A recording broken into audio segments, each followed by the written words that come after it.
দখলদার ইসরায়েলি বাহিনী এবং লেবানন পুরোদমে যুদ্ধ চলছে। জানিয়ে দিব হাতে থাকা সর্বশেষ আপডেট আন্তর্জাতিক সংবাদ। প্রথমেই সংবাদ শিরোনাম, ইসরায়েলে হাইপারসনিক ক্ষেপণাস্ত্র হামলা করেছে। এরপর জানিয়ে দিব যুদ্ধবিরতির পর লেবাননে ইসরায়েলি ট্যাঙ্ক উত্তেজনা বাড়ছে। এদিকে তাইওয়ান ঘিরে চীনের ৪১ সামরিক বিমান ও জাহাজের মহড়া। এরপর জানিয়ে দিব মার্কিন যুদ্ধজাহাজে ক্ষেপণাস্ত্র হামলা। আরো জানিয়ে দিব সিরিয়ার বিভিন্ন শহর দখলে এগিয়ে চলা কারা এই আল শাম। সর্বশেষ জানিয়ে দিব বিক্ষোভে উত্তাল জর্জিয়া, বিপ্লবের চেষ্টা বললেন সাবেক রুশ প্রেসিডেন্ট। এতক্ষণ শুনছিলেন সংবাদ শিরোনাম, এবারে বিস্তারিত। তবে অনুরোধ থাকবে ভিডিওটিতে একটি লাইক করবেন এবং কমেন্ট করে জানিয়ে দিবেন কোন জেলা থেকে আপনি আমাদের এই ভিডিওটি দেখছেন। ইসরায়েলে হাইপারসনিক ক্ষেপণাস্ত্র হামলা করেছে। আপাতত হিজবুল্লাহ ইসরায়েল সংঘাত থামলেও মধ্যপ্রাচ্যে যুদ্ধের ইতি ঘটেনি। নতুন রণক্ষেত্র হয়ে উঠেছে সিরিয়া। এর মাঝেই ইসরায়েলে হাইপারসনিক ক্ষেপণাস্ত্র ছোড়ার দাবি করেছে ইয়েমেনের হুথি বিদ্রোহীরা। এক বিবৃতিতে গোষ্ঠীটি জানিয়েছে ইসরায়েলের মধ্যাঞ্চল লক্ষ্য করে এই হাইপারসনিক ক্ষেপণাস্ত্র নিক্ষেপ করা হয়েছে। অন্যদিকে ইসরায়েল জানিয়েছে আকাশপথে চালানো একটি হামলা প্রতিহত করেছে তারা। বিবৃতিতে হুথি বলেছে ইসরায়েলের তেল আবিবের একটি গুরুত্বপূর্ণ লক্ষ্যবস্তুর উদ্দেশ্যে হাইপারসনিক ক্ষেপণাস্ত্র ছুড়েছে তারা।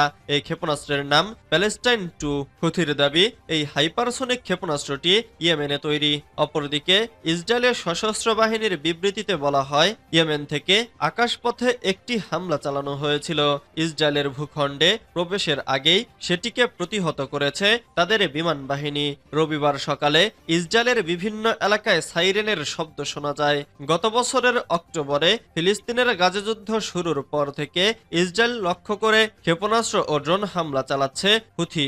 এ সময় লোহিত সাগর ও এডেন উপসাগরে পণ্যবাহী জাহাজ চালালেও বাধা দিয়েছে তারা। যুদ্ধবিরতির পর লেবাননে ইসরায়েলি ট্যাঙ্ক উত্তেজনা বাড়ছে।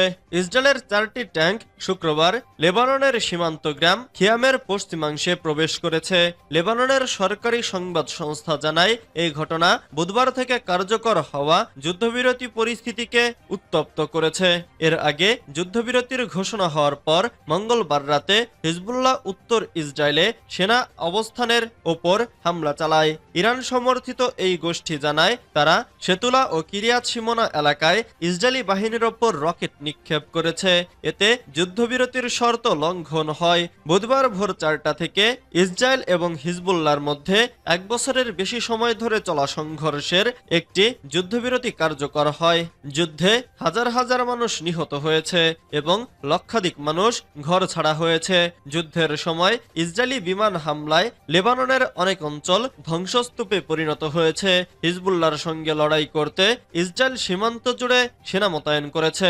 এই সংঘর্ষের সূত্রপাত হয় 7 অক্টোবর 2023-এ। ফিলিস্তিনি গোষ্ঠী হামাসের ইসরায়েলে আক্রমণের পর তাদের প্রতি সমর্থন জানিয়ে হিজবুল্লাহ সীমান্তের ওপার থেকে আঘাত হানে। এতে দুই পক্ষের মধ্যে পূর্ণমাত্রার যুদ্ধ শুরু হয়। তাইওয়ানকে ঘিরে চীনের ৪১ সামরিক বিমান ও জাহাজের মহড়া। তাইওয়ানকে ঘিরে আবারও সামরিক তৎপরতা বৃদ্ধি করেছে চীন। তাইওয়ানের চারপাশে ৪১টি চীনা সামরিক বিমান এবং জাহাজ শনাক্ত করা হয়েছে। স্থানীয় সময় শুক্রবার তাইওয়ান একথা জানিয়েছে বলে এএফপির প্রতিবেদনে বলা হয়েছে। প্রতিবেদনে বলা হয় রাষ্ট্রীয় সফরে বের হবেন প্রেসিডেন্ট লাই চিংতে এবং এই সফরের অংশ হিসেবে যুক্তরাষ্ট্রের হাওয়াইতে যাত্রাবিরতি নেবেন তিনি। প্রশান্ত মহাসাগরীয় অঞ্চলে এই সফরের খবরে বেইজিংয়ের ক্ষোভের জন্ম দিয়েছে। তাইওয়ান ও আঞ্চলিক নিরাপত্তা বিশ্লেষকদের মতে আসন্ন দিনগুলোতে তাইওয়ানের নিকটে সামরিক মহড়া শুরু করতে পারে চীন। এই মহড়ার অজুহাত হিসেবে লাইয়ের প্রশান্ত মহাসাগরীয় সফর ও যুক্তরাষ্ট্র যাত্রাবিরতিকে চীন ব্যবহার করতে পারে বলে ধারণা করছেন তারা। বেইজিং স্বশাসিত তাইওয়ানকে তাদের ভূখণ্ডের অংশ হিসেবে দাবি করে এবং সার্বভৌম জাতি হিসেবে এই দাবির যেকোনো আন্তর্জাতিক স্বীকৃতিও বিরোধিতা করে। চীন তাইওয়ানের আশেপাশে প্রায় প্রতিদিনই যুদ্ধবিমান, ড্রোন এবং যুদ্ধজাহাজ মোতায়েন করে বলে দাবি করে তাইওয়ান। মার্কিন যুদ্ধজাহাজে ক্ষেপণাস্ত্র হামলা। যুক্তরাষ্ট্রের একটি ডেস্ট্রয়ার যুদ্ধজাহাজ এবং 3টি সরবরাহ জাহাজের ওপর ক্ষেপণাস্ত্র ও ড্রোন দিয়ে হামলা চালিয়েছে ইয়েমেনের হুথি আর নাসরুল্লাহ যোদ্ধারা। ইয়েমেনি সামরিক বাহিনীর মুখপাত্র ব্রিগেডিয়ার জেনারেল ইয়াহিয়া সারি রোববার এক বিবৃতিতে এ তথ্য জানান। খবর আনাদোলু এজেন্সির। ইয়েমেনি সামরিক বাহিনীর মুখপাত্র বলেছেন, আরব সাগর এবং এডেন উপসাগরে অবস্থানরত মার্কিন এই জাহাজগুলোতে হামলা চালানো হয়েছে। এই অভিযানে ইয়েমেনের নৌবাহিনীর ড্রোন ও ক্ষেপণাস্ত্র ইউনিট অংশ নিয়েছে। জেনারেল সারি বলেন, 16টি শক্তিশালী ব্যালিস্টিক ও ক্রুজ ক্ষেপণাস্ত্র এবং একটি ড্রোন দিয়ে এই হামলা চালানো হয়। ক্ষেপণাস্ত্র এবং ড্রোনগুলো সুনির্দিষ্ট লক্ষ্যবস্তুতে নিখুঁতভাবে আঘাত হেনেছে। তিনি বলেন, ইয়েমেনের ওপর সাম্প্রতিক দিনগুলোতে ইঙ্গো মার্কিন বাহিনীর আগ্রাসনের জবাবে এই হামলা চালানো হয়েছে। তিনি বলেন, ইয়েমেনের নৌবাহিনীর ড্রোন এবং মিসাইল ফোর্স মহান আল্লাহর সাহায্য নিয়ে মার্কিন সামরিক বাহিনীর একটি ডেস্ট্রয়ার এবং 3টি সরবরাহ জাহাজে অত্যন্ত সফল অভিযান চালিয়েছে। অভিযান সফল হওয়ায় তিনি মহান আল্লাহকে বিশেষ ধন্যবাদ জানান। সিরিয়ার বিভিন্ন শহর দখলে এগিয়ে চলা কারা এই হায়াত আল শাম? হঠাৎ নতুন মোড় নিয়েছে মধ্যপ্রাচ্যের দেশে সিরিয়ার গৃহযুদ্ধ। গত বুধবার দেশটির ক্ষমতাসীন প্রেসিডেন্ট বাশার আল আসাদ সরকারের বিরুদ্ধে বড় আক্রমণ পরিচালনা করেছেন বিদ্রোহীরা। কয়েক বছরের মধ্যে এটি ছিল সবচেয়ে বড় হামলা। এরপর মাত্র 3 দিনে অর্থাৎ শনিবারের মধ্যে তারা দেশটির দ্বিতীয় বৃহত্তম শহর আলেপ্পোর নিয়ন্ত্রণ নিয়েছে। আক্রমণের মুখে টিকতে না পেরে শহরটি ছেড়ে চলে গেছেন সরকারি সেনারাও। বিদ্রোহীদের বিস্ময়কর এই আক্রমণের পর নড়ে চড়ে বসেছে সিরিয়ার সবচেয়ে ঘনিষ্ঠ মিত্র রাশিয়া। এরই মধ্যে আলেপ্পোতে বাশার আল আসাদ সরকারের পক্ষে বিমান হামলা চালিয়েছে রুশ বাহিনী। এই হামলার জেরে সিরিয়ার দায়িত্বপ্রাপ্ত রুশ জেনারেলকে বরখাস্ত করা হয়েছে বলে সংবাদ মাধ্যমে খবর এসেছে। এদিকে উত্তর পশ্চিমাঞ্চলীয় আলেপ্পোর নিয়ন্ত্রণ নেওয়ার পর এবার উত্তরের হামা প্রদেশের দিকে এগোচ্ছেন বিদ্রোহীরা।